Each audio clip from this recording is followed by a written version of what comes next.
Hello class 12 students, क्या हाल चाल है आप सभी के। आई होप अच्छे ही होंगे। और आज आप लोगों के लिए एक नई वीडियो लेकर के आए हैं जो कि है हमारे पास टॉपिक मोल कॉन्सेप्ट के ऊपर। अभी जो टॉपिक है मोल कॉन्सेप्ट आपके चैप्टर नंबर 1 से रिलेटेड है, जिसका नाम है some basic concepts of chemistry. लेकिन ये सिर्फ उन्हीं बच्चों के लिए नहीं है जो क्लास 11th में है। आप चाहे 11th में हो, आप चाहे 12th में हो, मोल कॉन्सेप्ट तो सभी को आना चाहिए। और मेरे ख्याल से शायद ऐसा टॉपिक होगा जिसके बारे में जिन्होंने पहले पढ़ भी रखा होगा, पर उनके मन में बहुत सारे डाउट्स अपने पास बने हुए होंगे मोल कॉन्सेप्ट को लेकर के कि भाई ये मोल होता क्या है और इसे हमें क्यों पढ़ा रहे हैं, इसकी केमिस्ट्री में इतनी इंपॉर्टेंस क्यों है, क्यों हम लोगों को टीचर हमेशा जब भी कोई क्वेश्चन या न्यूमेरिकल कराते हैं तो वहां पर मोल को हमेशा आगे ले आते हैं, चाहे वो रिएक्शन का क्वेश्चन हो, चाहे फिर आप वो मोलैरिटी जैसे क्वेश्चन कर रहे हो। तो आज इसी के बारे में हम लोग समझेंगे कि मोल की अपने पास क्या इंपॉर्टेंस है और ये मोल होता क्या है। तो चलिए फटाफट से आज की वीडियो को स्टार्ट करते हैं मोल कॉन्सेप्ट के लिए। तो देखो यार, अपने पास ये जो मोल कॉन्सेप्ट है, अगर मैं मोल को डिफाइन करूं तो मोल की जो डेफिनेशन है, डेफिनेशन तो आप लोगों ने बुक्स में पढ़ी होगी। ठीक है, एक से एक डेफिनेशन वहां पे लिखी होती हैं, अलग अलग डेफिनेशन आपको मिल जाएंगे अलग अलग बुक में। लेकिन अगर मैं आपको सबसे सिंपल डेफिनेशन बोलूं ना मोल के लिए, कि मोल के अपने पास सबसे सिंपल डेफिनेशन है, वो क्या हो सकती है, तो मेरे हिसाब से मोल की जो सबसे बेस्ट डेफिनेशन है मेरे हिसाब से वो ये हो सकती है कि it is just a number. Mole अपने पास क्या है? मोल अपने पास सिर्फ और सिर्फ एक नंबर है, बाकी एक नंबर के अलावा और कुछ नहीं है। ठीक है, अब ये जो मोल है, जैसे मैं मोल को मैं बोल रहा हूं कि mole is just a number, और ये नंबर होता कितना है आपके पास? ये नंबर होता है मेरे पास 6.022 इंटू 10⁻23। यही है अपने पास वो नंबर जो कि आप मोल में हमेशा पढ़ते हुए आए होंगे, और इसी को हम लोग अवोगाड्रोस नंबर भी कहते हैं। लेकिन मैंने यहाँ पर बोला है कि जैसे मोल आपके पास एक नंबर है और वो नंबर 6.022 इंटू 10⁻23 को बताता है। अभी जो नंबर आया ये कैसे आया, इसके पीछे की पूरी स्टोरी क्या है। अब अगर आप यहाँ पे देखो कि अपने पास जो नंबर्स हैं, नंबर्स तो कई तरीके के होते हैं। कई तरीके के नंबर्स होने का मतलब है, जैसे आपने डजन सुना होगा, डजन भी होता है। कोई आपको बोल दे 1 डजन, तो 1 डजन का मतलब है कि उसमें टोटल कितने आइटम्स होंगे? वहां पे 12 आइटम होंगे। कोई आपको बोल दे कपल, तो कपल का मतलब मेरे पास क्या हो गया? कपल का मतलब हो गया मेरे पास 2। ठीक है, या पेयर होता है, तो पेयर को भी हम लोग क्या बोलते हैं? पेयर भी अपने पास किसका होता है? 2 का। अब जैसे आपके पास ये मोल है, वैसे अगर कोई 1 मोल की बात करेगा जब भी आपसे, तो 1 मोल के लिए वो कितने आइटम्स की बात कर रहा है? 6.022 इंटू 10⁻23 आइटम्स की। यह है आपके पास 1 मोल के लिए। तो 1 मोल में आपको इतना तो पता है कि ये 6.022 इंटू 10⁻23 पार्टिकल्स होते हैं। अब कोई बच्चा कह देगा मेरे पास 1 मोल ऑफ बुक्स है, तो अगर वो 1 मोल बुक्स कहता है तो उसके पास कितनी बुक्स होंगी? 6.022 इंटू 10⁻23 बुक्स होंगी। लेकिन ये चीज कहां से निकल करके आई? अब देखो, ये जो मोल है आपके पास, इस मोल की अब आ जाते हैं अपनी एक उस डेफिनेशन पे जो कि आप हर जगह लिखी भी देखोगे। मोल की अगर मैं डेफिनेशन की बात करूं तो इसकी जो डेफिनेशन है अपने पास वो कुछ इस तरीके से होती है। सबसे पहले मैं इसको नंबर ऑफ पार्टिकल्स के लिए आपको समझा देता हूं। इसमें कहते हैं कि मोल क्या है? It is the amount of substance which contains as many particles, which contains as many particles as are present in 12 gram of C12 element. ठीक है, देखो डेफिनेशन आपको ये बता रही है कि मोल क्या है। मोल मेरे पास ना किसी भी सब्सटेंस की वो अमाउंट है या वो क्वांटिटी है जो कि किसके बारे में बताएगी कि इस समय इस सब्सटेंस के पास उतने ही पार्टिकल्स हैं जितने की 12 ग्राम कार्बन 12 एलिमेंट में होते हैं। सोचा आप मार्केट में गए, आप मार्केट से ना 12 ग्राम कार्बन ले आए, और कार्बन भी कौन सा लाए? C12 वाला। एक C14 भी होता है जो इसका आइसोटोप है, लेकिन मैं कौन सा लेकर के आ रहा हूं? मैं C12 लेके आ रहा हूं। आप C12 लेके आए मार्केट से, कितने लेके आए भाई? अपने पास 12 ग्राम लेकर के आए। आपने क्या, अगर आपने इस कार्बन के ना टुकड़े कर दिए, ठीक है, टुकड़े करके आप इसे कहां तक ले गए? आप इसे ले गए अपने पास एटम्स तक। कार्बन जो एलिमेंट है, प्योर जो कार्बन एलिमेंट है, उसके अंदर सिर्फ और सिर्फ कार्बन के ही एटम्स होंगे। तो जब आपने इसके टुकड़े किए तो आपने देखा कि जब मैं उन एटम्स को मैंने गिना तो मेरे को पता चला कि जो 12 ग्राम थे ना, इसके अंदर कितने कार्बन के एटम्स आए? तो atoms of carbon in 12 gram carbon, 12 gram carbon के अंदर कितने एटम्स निकल करके आए? ये निकल करके आए 6.022 इंटू 10⁻23। ये था वो आपके पास नंबर। ठीक है, कितने थे अपने पास? ये 6.022 इंटू 10⁻23। अब ये पूरी अवोगाड्रो की कैलकुलेशन थी। ये पूरी जितनी चीजें हम लोग पढ़ रहे हैं सब अवोगाड्रो ने हमें बताई थी। और रेफरेंस के लिए हम लोग यहाँ पर कार्बन क्यों लेते हैं? क्योंकि आपको पता होगा एटॉमिक मास के लिए भी रेफरेंस इसको लिया जाता है, कार्बन को ही रेफरेंस लिया जाता है। अब यहां पे मैंने एक वर्ड यूज किया था कि अमाउंट किसी भी सब्सटेंस का वो अमाउंट जिसके पास कितने पार्टिकल्स हो, जितने की 12 ग्राम कार्बन 12 एलिमेंट में होते हैं। ध्यान रहिए जो पार्टिकल्स हैं आपके पास, ये पार्टिकल्स मेरे पास एटम्स भी हो सकते हैं, ये पार्टिकल्स आपके पास मॉलिक्यूल्स भी हो सकते हैं, और यही पार्टिकल्स आपके पास आयंस भी हो सकते हैं। अभी देखेंगे ऐसा क्यों है, चाहे एटम्स कह दो, चाहे मॉलिक्यूल्स कह दो, चाहे आयंस कह दो, कहते हैं कि ये जो पार्टिकल्स हैं एटम मॉलिक्यूल आयन भी हो सकते हैं। तो जो कार्बन था 12 ग्राम कार्बन जो आप मार्केट से लेकर के आए थे, ठीक है, आप मार्केट गए, आपने मार्केट में 12 ग्राम कार्बन पूछा, उन्होंने आपको 12 ग्राम कार्बन दिया, और उसके अंदर जब आपने एटम्स गिने तो कितने एटम्स निकल करके आए, 6.023 इंटू 10 की पावर 23 एटम्स। ये आपको शॉर्ट में बता रहा है कि 1 मोल, ये जो आपके पास एटम्स आए ना, किस में आए हैं, ये 1 मोल कार्बन में आए हैं। ठीक है, जो मेरे पास 1 मोल ऑफ कार्बन होगा ना, कार्बन का अगर आप 1 मोल लेकर के आओगे तो उसके अंदर कितने एटम्स होंगे, 6.022 इंटू 10 की पावर 23 एटम्स ऑफ कार्बन। आई बात समझ में? अगर मैं मार्केट से 1 मोल कार्बन लेकर के आता हूं तो उसके अंदर कितने एटम्स होंगे कार्बन के, 6.022 इंटू 10 की पावर 23, और 1 मोल का मतलब है मैं कार्बन को कितना लेके आया हूं, उसके मोलर मास के बराबर। कितना लेके आए हम लोग उसको, उसके मोलर मास के बराबर। तो मेरे को यहां से एक चीज समझ आई, वो क्या समझ आई कि जब भी मैं 1 मोल की बात करूंगा, 1 मोल ऑफ एनी सब्सटेंस, ये किसके इक्विवेलेंट होगा, उसी सब्सटेंस के मोलर मास के। ठीक है, किसके इक्विवेलेंट है अपने पास, ये उसी सब्सटेंस के मोलर मास के, विच इज इक्विवेलेंट टू कितना, 6.022 इंटू 10 की पावर 23 पार्टिकल्स। ठीक है, और उसके अंदर कितने पार्टिकल्स होंगे अपने पास, 6.022 इंटू 10 की पावर 23। अब ये तो बात हो गई जिनका मास होता है। ठीक है, जिनका मास होता है, तो आप कहोगे कि अगर जैसे नाइट्रोजन है, नाइट्रोजन 14 ग्राम आई, तो मतलब नाइट्रोजन अपने 1 मोल के बराबर है, तो उसके अंदर कितने नाइट्रोजन एटम्स रहे होंगे, अवोगाड्रो नंबर के बराबर। लेकिन अगर किसी गैस की बात करी जाएगी और आप गैस का 1 मोल लेकर के आओगे, तो आपको पता ही होगा गैसेस का वॉल्यूम होता है, तो वो गैस कितना वॉल्यूम बनाएगी 1 मोल पर, हमेशा 22.4 लीटर एट एसटीपी। ठीक है, ये है अपने पास गैसेस के लिए। तो कोई भी गैस जो अपने 1 मोल के बराबर होगी, 1 मोल या फिर अपने मोलर मास के बराबर होगी, वो कितना वॉल्यूम बनाएगी, 22.4 लीटर एट एसटीपी, और उसके अंदर एटम्स या मॉलिक्यूल्स कितने होंगे, 6.022 इंटू 10 की पावर 23। तो ये था आपके पास ये मोल। ठीक है, मोल को बिल्कुल मैंने आपको शॉर्ट में समझाया है, तो यहां से आप एक एक चीज ध्यान रखें। अभी इसको मैं आगे लेकर के चलता हूं, देखो नेक्स्ट चीज में इसको देखते हैं।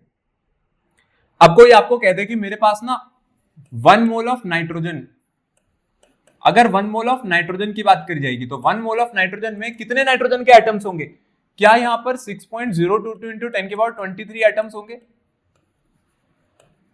किसके, नाइट्रोजन के। ठीक है, और इसी को क्या बोलते हैं हम लोग, 6.022 इंटू 10 की पावर 23 को क्या बोला जाता है अपने पास, अवोगाड्रोस नंबर। यही क्या है अपने पास, यह है अवोगाड्रोस नंबर। तो 1 मोल नाइट्रोजन में इतने एटम्स निकल करके आए नाइट्रोजन के, और 1 मोल नाइट्रोजन का जो मास है, 1 मोल नाइट्रोजन का मास कितना होता है आपके पास, ये होता है 14 ग्राम। कितना होता है अपने पास, 14 ग्राम होता है। वो एक एटम का मास नहीं होता है जो आप ग्राम में पढ़ते हो, वो किसका मास होता है, 1 मोल एटम्स का। इसी को हम लोग कहते हैं मोलर मास ऑफ नाइट्रोजन। ये क्या हो गया आपके पास, मोलर मास ऑफ नाइट्रोजन। ठीक है, लेकिन ये सारी चीज ऐसे कैसे हो रही है, कभी आपको कहते हैं कि जो 14 AMU है, कहते हैं 14 AMU को 14 ग्राम लिख दो, कि जो AMU है वही ग्राम है। कुछ बच्चों को तो यही लगता है जो AMU है वही ग्राम है, लेकिन ये कॉन्सेप्ट करेक्ट बिल्कुल भी सही नहीं है, कंप्लीटली गलत है अपने पास। AMU में और ग्राम में क्या फर्क है, आज मैं आपको बताता हूं AMU और ग्राम में क्या फर्क होता है। देखो, इसको समझने के लिए काम करते हैं, इसको समझने के लिए जहां से कहानी शुरू हुई है जरा वहीं पे चलते हैं, जिसका नाम है अपने पास कार्बन। इसकी पूरी डेफिनेशन में कार्बन कार्बन लिखा हुआ है, तो चलो शुरुआत फिर कार्बन से ही कर लेते हैं। अगर मैं सबसे पहले देखूं जो कार्बन है, कार्बन की कॉन्फ़िगरेशन आप लोगों को पता ही होगी। कॉन्फ़िगरेशन का मतलब है जो कार्बन का एटम होता है, इसके अंदर आपके पास कितने इलेक्ट्रॉन्स और कितने प्रोटॉन्स होते हैं। देखो, कार्बन का जो अपने पास सेंटर है, सेंटर इसका पॉजिटिवली चार्ज होगा, और सेंटर जो पॉजिटिवली चार्ज है, यहां पर कितने प्रोटॉन्स है कार्बन के पास, 6 प्रोटॉन है, और 6 प्रोटॉन के साथ साथ क्या है, यहां पर 6 न्यूट्रॉन है। ठीक है, तो मैं लिख देता हूं 6 प्रोटॉन प्लस 6 न्यूट्रॉन्स। चलो, 6 प्रोटॉन 6 न्यूट्रॉन हो गए। फिर आपको पता है कि जो कार्बन है, कार्बन में अपने पास कितने इलेक्ट्रॉन्स होते हैं टोटल, यहां पर 6 इलेक्ट्रॉन्स होते हैं। तो अंदर वाले में कितने इलेक्ट्रॉन्स रहे होंगे, यहां पर 2 इलेक्ट्रॉन्स रहे होंगे, और बाकी 4 इलेक्ट्रॉन्स इसी तरीके से कहां घूम रहे होंगे, इसमें ये बाहर घूम रहे होंगे। ठीक है, तो मेरे पास टोटल कितने इलेक्ट्रॉन्स निकल करके आ गए, यहां पर 6 इलेक्ट्रॉन्स। इलेक्ट्रॉन्स कितने हो गए भाई अपने पास, यहां पर 6 इलेक्ट्रॉन्स हो गए। देखो, अब आप एक एक चीज समझो। ये मेरे पास क्या है, मेरे पास एक कार्बन का एटम है। ये अपने पास कार्बन एटम है।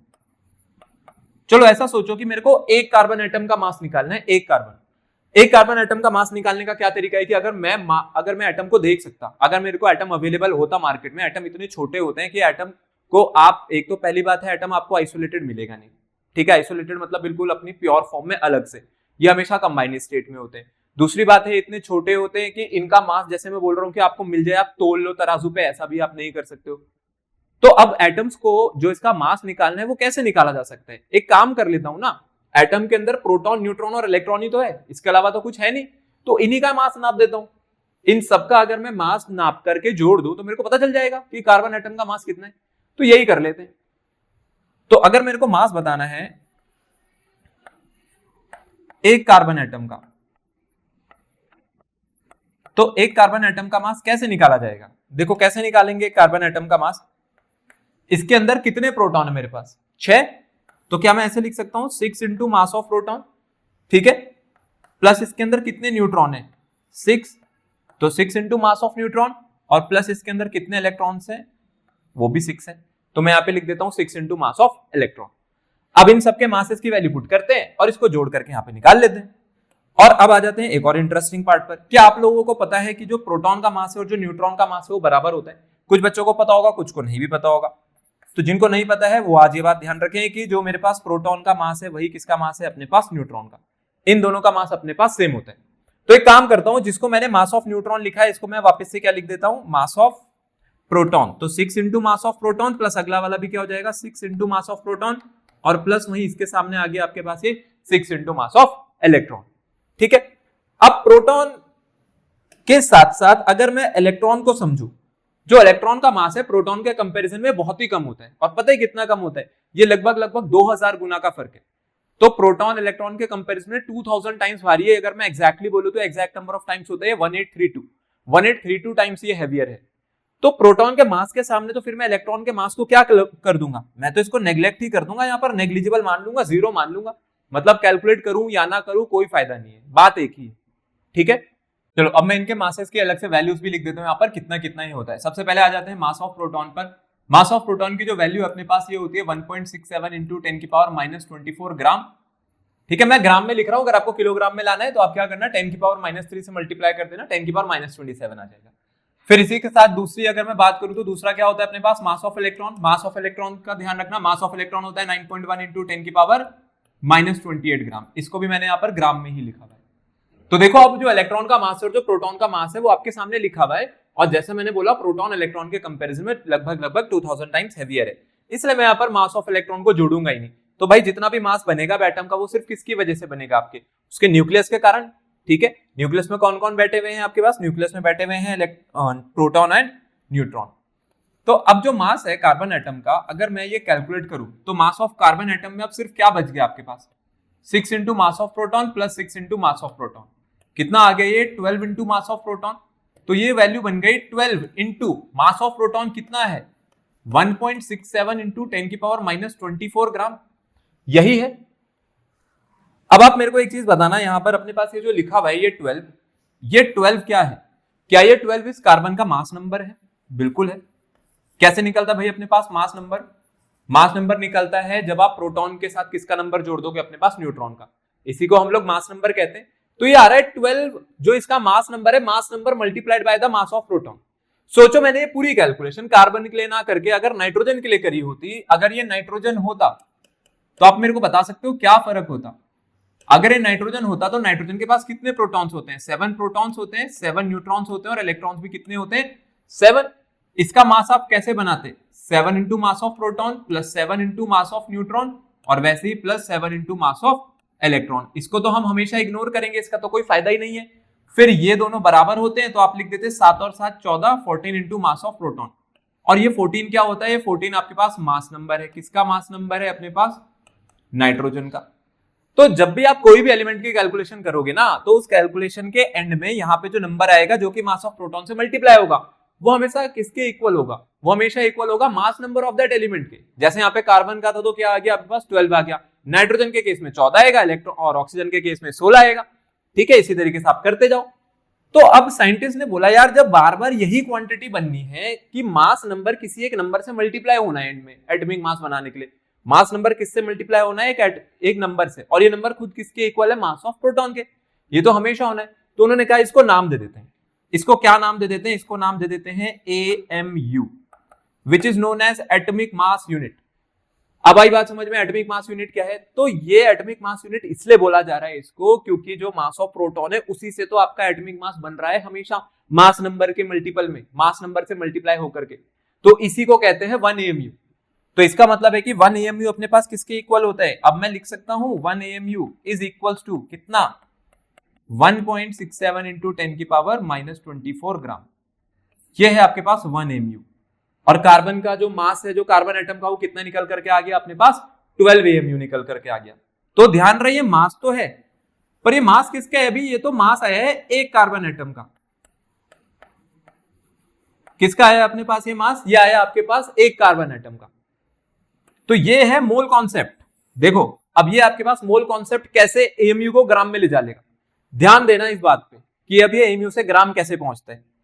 चलो हम लोगों को समझाया गया है कि जो मोलर मासेस होते हैं, मोलर मासेस का मतलब क्या होता है, मोलर मास का मतलब होता है जब हम लोग एक मोल का मास निकालते हैं, तो ये कार्बन के एक एटम का मास आया है, चलो मैं एक मोल का मास निकालता हूं, मैं यहां पे लिख देता हूं mass of 1 mole, mass of 1 mole carbon atoms. तो पहले तो आपको यही पता होना चाहिए कि एक मोल में कितने कार्बन एटम्स होंगे, एक मोल में कितने कार्बन एटम्स होंगे, 6.022 इंटू 10 की पावर 23 एवोगाड्रो नंबर के बराबर। एक एटम का मास कितना है, एक एटम का मास अपने पास कितना है, 12 इंटू 1.67 इंटू 10 की पावर -24 है, तो 6.022 का कितना हो जाएगा, 6.022 इंटू 10 की पावर 23। इतने एटम्स का चाहिए, इसको किससे मल्टीप्लाई करा देंगे, मास ऑफ 1 कार्बन एटम, और वो की जो कि कितना है 12 इंटू 1.67 इंटू 10 की पावर -24 ग्राम। मैंने पूरा लिख दिया, ठीक है, वो AMU जो था AMU को एक्सपेंड करके लिख दिया 1.67 इंटू 10 की पावर -24। अब जरा मेरी बात यहां पे ध्यान से समझना, ये एक कार्बन एटम का मास था, मेरे को निकालना था 1 मोल का, और 1 मोल में कितने एटम्स होते हैं, 6.022 इंटू 10 की पावर 23, इसीलिए मैंने एक कार्बन एटम के मास को किससे मल्टीप्लाई कराया है, 6.022 इंटू 10 की पावर 23, मतलब एवोगाड्रो नंबर से। सिंपल यूनिटरी मेथड है, कोई बड़ी बात नहीं है, छोटी सी 6-7 क्लास में आप लोगों ने ये चीज सीखी भी होगी, ठीक है, यूनिटरी मेथड है, इसमें कोई कंफ्यूज मत होना। अब जो चीज मैं बोलने जा रहा हूं उसको आप ध्यान से समझना, जब ये नंबर इससे मल्टीप्लाई होगा ना, जब ये दोनों नंबर एक दूसरे से मल्टीप्लाई होंगे, तो ये दोनों नंबर मल्टीप्लाई होकर के नियरली जो वैल्यू देते हैं वो आती है 10। आप चाहे कैलकुलेटर में कैलकुलेट करके देख लेना। और वैसे ही जब ये 10 की पावर 23 मल्टीप्लाई होगा यहाँ पर 10 की पावर -24 से, तो यहां से जो वैल्यू निकल करके आएगी वो कितनी निकल करके आएगी, 10 की पावर -1। तो अब मेरे को बताओ क्या बच गया आपके पास, अब आपके पास बच गया 12, ठीक है, ये तो इकलौता अकेला बच गया 10 इंटू 10 की पावर -1, ये तो खत्म हो गया एक दूसरे से, ठीक है, ये दोनों डिवाइड हो जाएंगे, 10/10 1 होता है। और अब ये पूरा आंसर किस में निकल करके आ गया आपके पास, क्या ये पूरा आंसर आपके पास ग्राम में निकल करके आ गया। तो देखो आपने शुरू 12 AMU से करा था, आप कहां तक पहुंच गए, 12 ग्राम तक पहुंच गए। इसी को हम लोग बोलते हैं मोलर मास, ये है mass of 1 mole of carbon atom. अब ये हमेशा ऐसे ही होगा, क्यों ऐसे ही होगा, क्या कभी आपके पास AMU बदल जाएगा क्या, 1.67 इंटू 10 की पावर -24 ही तो रहेगा ना, कभी आपके पास एवोगाड्रो नंबर बदलेगा। अगर ये नाइट्रोजन के लिए क्वेश्चन होता तो यहाँ 14 लिखा होता, ऑक्सीजन के लिए होता तो 16 लिखा होता, सोडियम के लिए होता तो 23 लिखा होता, यही तो फर्क होता। तो आखिरी में अगर मैं देखूं जो 12 AMU है वो किसमें कन्वर्ट हो गया, 12 ग्राम में। पर कई बच्चों को ऐसा लगता है कि जो एक एटम का मास है वो ग्राम में होता है। भाई आप खुद सोचो ना, जो चीज आपको दिखाई नहीं दे रही उसका मास ग्राम में कैसे आ सकता है। तो वो जो आपके पास ग्राम लगा हुआ होता है इसको हम लोग ग्राम एटॉमिक मास कहते हैं। तो ग्राम एटॉमिक मास का मतलब है जब मैं एटॉमिक मास को किस में एक्सप्रेस करूंगा, ग्राम में। और ये असलियत में आपके पास एक एटम का मास नहीं होता है, ये किसका मास होता है अपने पास, 1 मोल एटम्स का। ठीक है, आई बात समझ में। तो ये है देखो पूरी कैलकुलेशन आप लोगों के सामने कि क्या होते हैं मोलर मासेस और क्या होते हैं आपके पास एटॉमिक मासेस। अब देखो इसी चीज को मैं आपको आगे और बेहतर तरीके से समझा देता हूं। अब हमने बोला था कि पार्टिकल्स, ये जो पार्टिकल्स होते हैं, पार्टिकल्स किसके बने हुए होंगे, ये पार्टिकल्स में आपको एटम्स भी देखने को मिलेंगे, ये मॉलिक्यूल्स भी हो सकते हैं, और ये अपने पास क्या हो सकते हैं, ये अपने पास आयंस भी हो सकते हैं। ठीक है, पार्टिकल्स में एटम भी हो सकते हैं, मॉलिक्यूल्स भी हो सकते हैं, आयंस भी हो सकते हैं। अभी मैंने एक नई चीज की बात करी जिसका नाम है ग्राम एटॉमिक मास। तो अभी भी मैंने आप लोगों को जो ग्राम एटॉमिक मास बताया, ग्राम एटॉमिक मास मैंने आपको क्या बोला, ग्राम एटॉमिक मास में मैंने आपको बोला कि ये आपके पास वो एटॉमिक मास है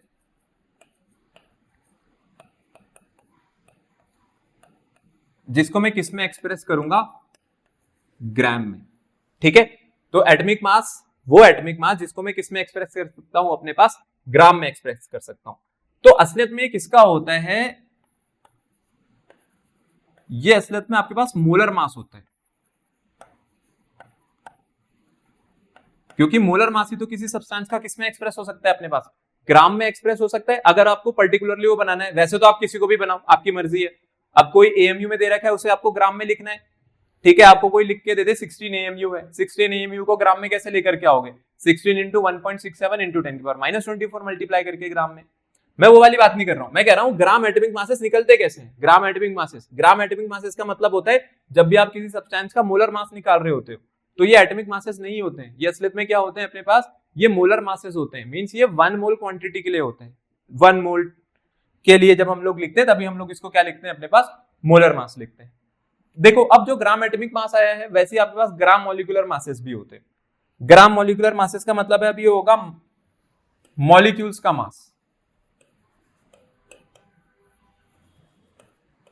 ग्राम मॉलिक्यूलर मास क्या है, ग्राम मॉलिक्यूलर मास का मतलब है ये आपके पास मॉलिक्यूल के मासेस हो गए, लेकिन वही क्वांटिटी बढ़ा दी गई होगी तभी वो ग्राम में एक्सप्रेस हो सकता है। मींस ये भी मोल्स के लिए होता है। तो ये मॉलिक्यूलर मासेस हैं जिसको मैं ग्राम में एक्सप्रेस कर सकता हूं। तो molecular masses when expressed in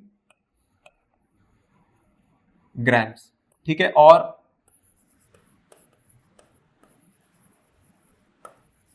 ये बन गया आपके पास मोलर मास किसी भी कंपाउंड का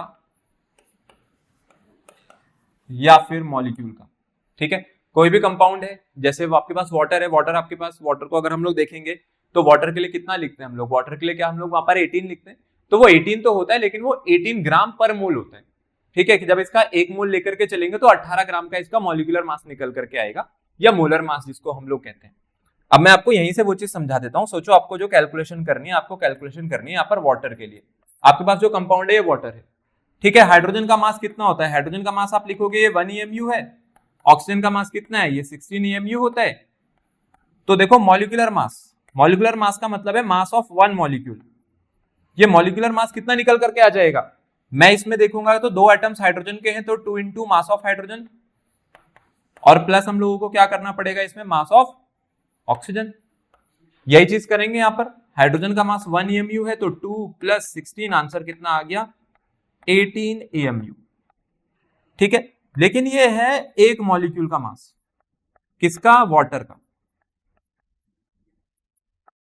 mass of 1 molecule of H2O। अब आपको क्या करना है, इसको ग्राम में ले जाना है, तो आप AMU को खोल दो। आपको पता है AMU किसके इक्वल होता है, AMU इक्वल होता है 1.67 इंटू 10 की पावर -24 ग्राम के। तो आप कहोगे लो भाई ग्राम में आ गया, ठीक है, अच्छी बात है ग्राम में आ गया है, लेकिन अब मैं इसको ऐसे थोड़ी याद रखूंगा हमेशा, ऐसे तो मुझे कभी याद ही नहीं रहेगा। लेकिन अगर मैं इसी को, मुझे बताओ अगर मैं इसी को मोलर मास में कन्वर्ट करा दूं, अब मैं बोलूं मोलर मास चाहिए मेरे को, तो आपको पता है ना मोलर मास कैसे बनेगा। मोलर मास निकालेंगे जब वाटर का, अगर मेरे को वाटर का मोलर मास निकालना है तो बताओ भाई कैसे निकाल सकते हैं।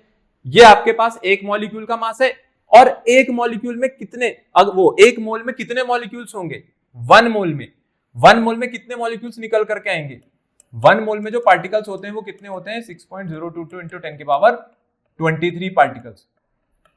ये पार्टिकल्स एटम्स भी हो सकते हैं, मॉलिक्यूल्स भी हो सकते हैं, आयंस भी हो सकते हैं। तो अगर मेरे को मोलर मास निकालना है वाटर का, तो मोलर मास के लिए कितने पार्टिकल्स का या कितने मॉलिक्यूल्स का निकालना है, 6.022 इंटू 10 की पावर 23, 6.023 लिख दिया मैंने उसको राउंड ऑफ करके, और बाकी ये एक का होता है 18 इंटू 1.67 इंटू 10 की पावर -24 ग्राम, ठीक है। अभी जैसे मैंने थोड़ी देर पहले आपको समझाई थी कैलकुलेशन, अब आप देखो वही कैलकुलेशन लगा दो यहाँ पर। ये नंबर जब भी इससे मल्टीप्लाई होगा, ये दोनों मल्टीप्लाई होकर 10 बनाएंगे, ये दोनों मल्टीप्लाई होकर 10 की पावर -1 बनाएंगे, 18 अकेला बच जाएगा। तो लो आ गया आपके पास आंसर, 18 ग्राम वाटर का मॉलिक्यूलर मास।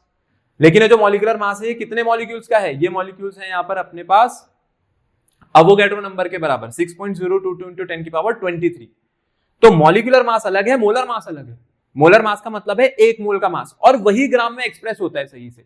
ठीक है, इसको ग्राम में एक्सप्रेस करना नहीं कहते हैं, ये तो एएमयू की कन्वर्जन हो गई, एएमयू को आप ग्राम में ले आए, वो है असलियत में आपके पास ग्राम में, जिसको आप लोग ग्राम एटॉमिक मास या ग्राम मॉलिक्यूलर मास पढ़ते हो। तो जब भी हम लोग मोल के लिए कैलकुलेट करेंगे तब वो क्वांटिटी बड़ी बनेगी ना, तब वो ग्राम में एक्सप्रेस हो सकती है।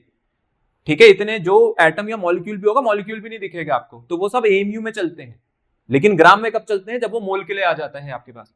तो ये है gram atomic mass, gram molecular mass. और इसी तरीके से मैंने आपको ये भी बता दिया कि पार्टिकल जो वहां पर लिखते हैं, एटम, मॉलिक्यूल, साइंस, कुछ भी हो सकता है ये।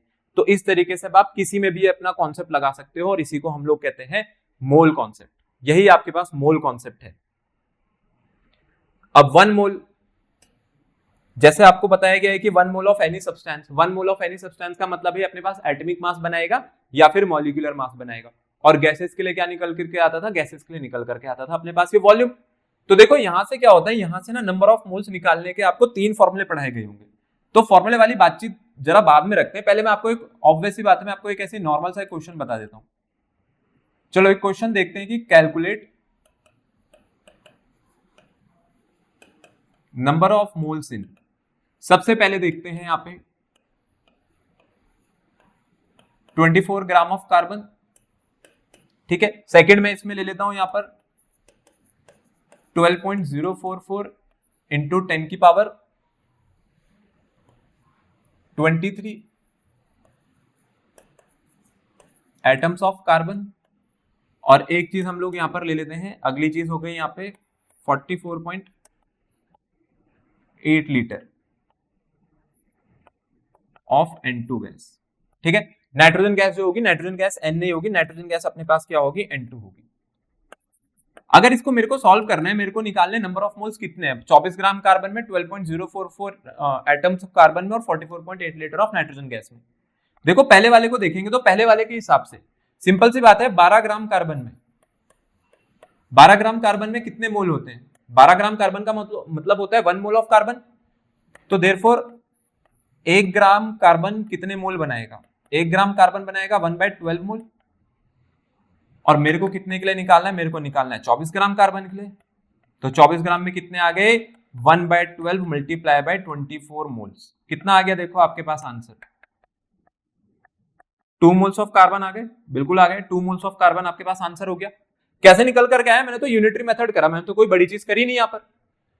लेकिन आप मेरे को बताओ, अगर मैं इसको अब एक फॉर्मूले के रूप में यहाँ पे फ्रेम करना चाहूं, मैं चाहूं कि भाई मेरे को बच्चे को एक फॉर्मूला बताना है जिससे उसको बार बार इतना झंझट ना करना पड़े, वो डायरेक्टली निकाल दे। तो आप देखो, अगर मैं इसको 2 लाना चाहता हूं तो 2 कैसे आया होगा, क्या ये 24/12 करके आया होगा, 24/12 करेंगे तो कितना आएगा, 2 आता है या नहीं आता। तो क्या मैं लिख सकता हूं कि नंबर ऑफ मोल्स का जो फॉर्मूला है, नंबर ऑफ मोल्स का फॉर्मूला क्या होता है, क्या नंबर ऑफ मोल्स का formula given mass upon molar mass हो गया या नहीं हो गया, बिल्कुल हो गया। यही फॉर्मूला तो पढ़ा होगा आप लोगों ने नंबर ऑफ मोल्स का, कि नंबर ऑफ मोल्स आपको टीचर हटा देते हैं, given mass by molar mass होता है, पर बच्चों को पता ही नहीं होता है आ कहां से रहे। ये रहा आपके सामने फॉर्मूला, रटना तो कुछ है ही नहीं। सेकंड वाली चीज पर चलते हैं, देखो सेकंड वाला देखते हैं, इतने एटम्स ऑफ कार्बन का बताना है कि इसमें कितने मोल्स होंगे। तो जरा एटम पे ही चेक कर लेते हैं। एटम के लिए हम लोगों ने क्या पढ़ा है, हमने तो ये पढ़ा है कि 6.022 इंटू 10 की पावर 23 एटम्स जो है कार्बन के, ये 1 मोल में होते हैं, ये 1 मोल कार्बन बनाते हैं। तो देयरफॉर एक एटम जो है कार्बन का वो कितने मोल बनाएगा, 1/6.022 इंटू 10 की पावर 23, इतने ही मोल बनाएगा। और मेरे को कितने के लिए निकालना है, मेरे को निकालना है 12.044 इंटू 10 की पावर 23 के लिए। यूनिटरी मेथड लगा रहा हूं, कुछ भी नहीं कर रहा हूं, नॉर्मल सी मैथ्स है। तो एक में अगर इतना आ रहा है तो 12.044 इंटू 10 की पावर 23 में कितना आ जाएगा, यही तो कैलकुलेट करना है। कर दो लो कैलकुलेट, खुद ही पता है आप लोगों को। अगर मैं इससे इसको काटूंगा तो ये 2 टाइम्स कट गया, कट गया ही नहीं कट गया, यहाँ पर 2 टाइम्स, और 10 की पावर 23 से 10 की पावर 23 कट गया, ये पूरा कैंसिल हो गया। कितना निकल करके आया यहां से आंसर, 2 मोल्स ऑफ कार्बन। कितने मोल निकल करके आ गए भाई अपने पास, यहां से 2 मोल निकल करके आ गए कार्बन के। तो आप फिर से देखो ये 2 मोल कैसे आया, क्या मैंने गिवन नंबर ऑफ पार्टिकल्स को एवोगैड्रो नंबर से डिवाइड कराया है, given number of particles divide by Avogadro number, बिल्कुल यही किया है। तो लो एक और फॉर्मूला आ गया आपके पास, नंबर ऑफ मोल्स का एक और फॉर्मूला, वो क्या होता है, नंबर ऑफ पार्टिकल्स जो कि आपको गिवन होंगे, इसको किससे डिवाइड करा दो आप लोग, इसको डिवाइड करा दो आप लोग एवोगैड्रो नंबर से। तो भी आप क्या निकाल सकते हो, तब भी आप क्या निकाल दोगे अपने पास नंबर ऑफ मोल्स कितने। अगर मैं नंबर ऑफ मोल्स निकालना चाहता हूं तो नंबर ऑफ पार्टिकल्स को किससे डिवाइड कराऊंगा, अवोगाड्रो नंबर से, और नंबर ऑफ पार्टिकल्स निकालने होंगे तो क्या करूंगा, नंबर ऑफ मोल की मल्टीप्लाई कर दूंगा अवोगाड्रो नंबर से, तो आपके पास नंबर ऑफ पार्टिकल्स आ जाएंगे, चाहे एटम हो, चाहे मॉलिक्यूल हो, चाहे आयन हो। फिर इसके बाद अगर मैं देखूं तो तीसरा एक फॉर्मूला भी होता है, वो तीसरा फॉर्मूला आपको पता ही होगा कहां से बनने वाला है, वो बनने वाला है अपने पास वॉल्यूम से, 44.8 लीटर ऑफ N2 गैस। ठीक है, सबसे पहले आप मेरे को बताओ, अगर ये 22.4 लीटर गिवन होता मेरे को, अगर यहाँ पे नाइट्रोजन गैस 22.4 लीटर होती तो मैं तो बिना देखे लिख देता कि यहाँ पे जो नाइट्रोजन गैस है वो कितनी रही होगी, वो तो 1 मोल रही होगी, क्योंकि 1 mole of any gas at H2P acquires 22.4 litre of volume. ठीक है, यही पढ़ी क्या है अभी हम लोग। तो मुझे बताओ 1 लीटर के लिए कितना आएगा, ये 1 लीटर ऑफ नाइट्रोजन गैस कितना निकल करके आएगा, ये 1/22.4 मोल ऑफ N2। और मेरे को कितने के लिए निकालना है, मेरे को निकालना है 44.8 लीटर के लिए। तो कितना आ गया, 1/22.4 इंटू 44.8, कर दो आप इसको कैंसिल, लो 2 टाइम्स कट गया ये। ठीक है, अगर आप इसको कैंसिल करके देखोगे 2 टाइम्स कट गया, तो कितने मोल्स निकल करके आ गए मेरे पास, ये निकल करके आ गए 2 मोल्स ऑफ नाइट्रोजन। लो फिर से एक फॉर्मूला बना दो, कैसे बनाएंगे फॉर्मूला आप मुझे खुद बताओ, मैंने क्या करा, क्या मैंने गिवन वॉल्यूम को 22.4 लीटर एट STP से डिवाइड करा है, बिल्कुल यही किया है मैंने। तो तीसरा फॉर्मूला भी मैं यहां पर लिख देता हूं, तीसरा फॉर्मूला जो आपके पास होता है, तीसरा फॉर्मूला होता है नंबर ऑफ मोल्स के लिए। कैसे निकालते हैं नंबर ऑफ मोल्स, इसके लिए होता है जो भी आपको वॉल्यूम गिवन होगी STP पर वो ऊपर पुट कर देना, और इसको हमेशा किससे डिवाइड कर देना, 22.4 लीटर से। तो आपके पास एक और फॉर्मूला यहां पर बन जाएगा, किसका फॉर्मूला बन जाएगा, ये नंबर ऑफ मोल्स का, volume at STP divided by 22.4 litre. ठीक है, तो ये होते हैं आपके पास वो 3 फॉर्मूले, और वो ऐसे ही बनते हैं। अब आपको जो भी चाहिए हो, किसी को वॉल्यूम चाहिए होगी तो नंबर ऑफ मोल की मल्टीप्लाई 22.4 से कर देना, यहां पे नंबर ऑफ मोल्स चाहिए होंगे अगर मास के अकॉर्डिंग, तो नंबर ऑफ मोल्स की मल्टीप्लाई मोलर मास से कर देना, तो गिवन मास या रिक्वायर्ड मास आ जाएगा। तो ये देखो मोल कॉन्सेप्ट कुछ इस तरीके से काम कर रहा है। तो अगर मैं मोल कॉन्सेप्ट की आपको एक सिंपल एक समरी बताऊं, जितना अभी तक हम लोगों ने सीखा, वहां से मेरे को तो ये समझ आया कि जो 1 मोल है किसी भी सब्सटेंस का, ये किसके इक्विवेलेंट है अपने पास, मोलर मास के, जो बात मैंने आपको शुरू में समझाई थी, which is equal to the Avogadro number of particles and is equal to the 22.4 litre at STP। कोई भी सब्सटेंस जब भी अपने पास 1 मोल के बराबर होगा तो मतलब वो अपने मोलर मास के बराबर आया है, इसके पास अवोगाड्रो नंबर ऑफ पार्टिकल्स होंगे, और 22.4 लीटर का जो ये वॉल्यूम है अपने पास यहाँ पर ऑक्यूपाई करेगा। इसी को हम लोग कहते हैं मोल कॉन्सेप्ट। तो ये है आपका पूरा मोल, कि मोल देखो काम कैसे करता है। तो आई होप आज की ये वीडियो आपको पसंद आई होगी, इसमें जितनी चीजें मैंने आपको बताई वो आपने अच्छे से समझी होगी। तो इसके बाद अब आपके मन में मोल को लेकर के कोई डाउट रह नहीं जाना चाहिए, अगर रह जाता है तो मेरे को आप नीचे कमेंट करके बता सकते हैं। बाकी हम लोग जल्दी मिलेंगे हमारे एक नेक्स्ट वीडियो में, जहां पर हम क्वेश्चंस भी करेंगे। तो इसमें आप लोग भी घर पे पहले खुद से क्वेश्चंस करना, मोल को समझने की कोशिश करना और बेहतर तरीके से। बाकी जल्दी मिलते हैं फिर नेक्स्ट वीडियो में।